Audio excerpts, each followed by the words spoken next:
النصر إلى دور ربع النهائي كأول فريق سعودي يصل لدور ربع النهائي دوري أبطال آسيا بنتيجة المباراتين 3-0 أمام الفيحاء. ألف مليون مبروك للعالمي وجماهيره اللي كانت مالية الاستاد النهاردة، وكانت عاملة عظمة عظمة عظمة في التشجيع النهاردة.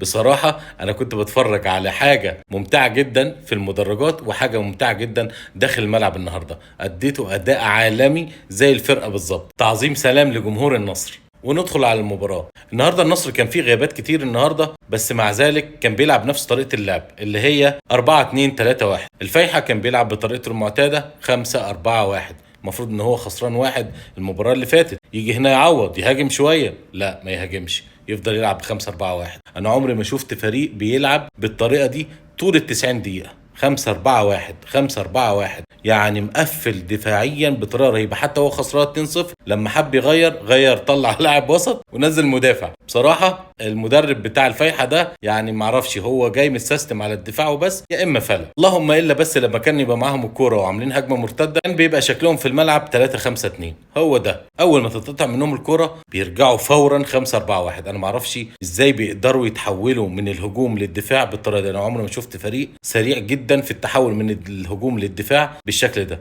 انما هو عنده مشكله كبيره في التحول من الدفاع للهجوم. عشان كده الفيحاء النهارده مفيش ولا تسديده على المرمى ولا هجمه عملها الفيحاء النهارده كانت منظمه وانتهت للاخر.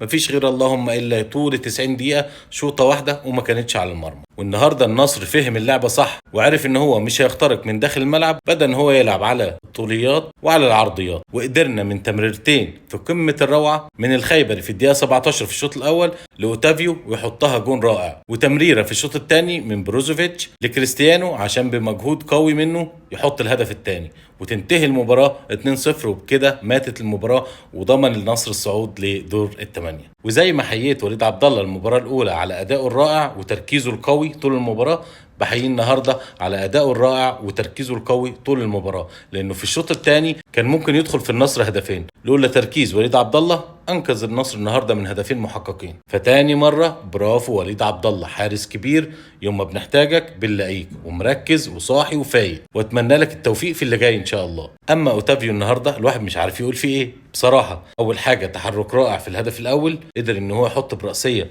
يحط الهدف الاول ويقضي على المباراه يعتبر من الدقيقه 17. انت كده معاك هدفين، هدف على ارضك وهدف خارج ارضك، فبدات ان انت تلعب مرتاح مش مضغوط زي الاول. بجانب صراحه طول المباراه لحد لما اتغير كان مقدم عظمه رهيبه جدا. اوتافيو النهارده كان رايق والغزاله كانت عاليه معاه جدا، ترقيصات وتمريرات واهداف، وشغال النهارده شغل عظمه النهارده اوتافيو. فبرافو اوتافيو، النهارده قدمت مباراه رائعه ومتعتنا بادائك المتميز النهارده. وما ينفعش ننهي اي فيديو بنتكلم فيه على النصر من غير ما نتكلم عن الاسطوره كريستيانو رونالدو. كريستيانو رونالدو اللي لازم يحط بصمته في كل حاجه، يا اما اسيست يا اما هدف يا اما مساعده في هدف. يعني ما شاء الله عليه، لازم نقول اسم كريستيانو.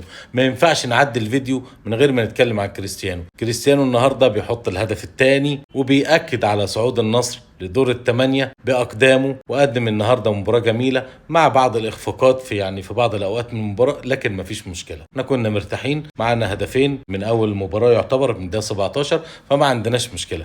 حتى في الهدف اللي كان مع ساديو ماني كان رايح بانفراد رايح يحط هدف محقق، كريستيانو قفل على المدافع قفلة. انا والله العظيم قلت لو الجون ده جه يبقى كريستيانو هو اللي حطه، حتى لو ساديو ماني هو اللي جاب الهدف انا بالنسبه لي كان هيبقى كريستيانو هو اللي حط الهدف، بس للاسف طلعها ساديو ماني بره. فالدون كريستيانو رونالدو بيقدم عظمه طول الوقت، بيقدم اسيستات، بيقدم اهداف جميله، وما يحرمناش منك يا دون ولا من سي بتاعتك الجميله ديت. والمدرج كله بيكون بنفس واحد، حاجه متعه بصراحه. متعتونا النهارده اللاعبين، الجمهور اللي متعنا جدا جدا جدا بتشجيعه النهارده كان فوق الخيال وفوق الوصف بامانه. فمبروك للعالمي، مبروك لكل جمهور العالمي، وبالتوفيق ان شاء الله في المباريات الجايه، ونشوفكم ان شاء الله في دور الثمانيه، وباذن الله صاعدين من دور الثمانيه لدور نصف النهائي باذن الله رب العالمين، ومنه للنهائي ومنه لكاس دوري ابطال اسيا باذن الله واحد احد. وفي النهايه شكرا لكم، سلام.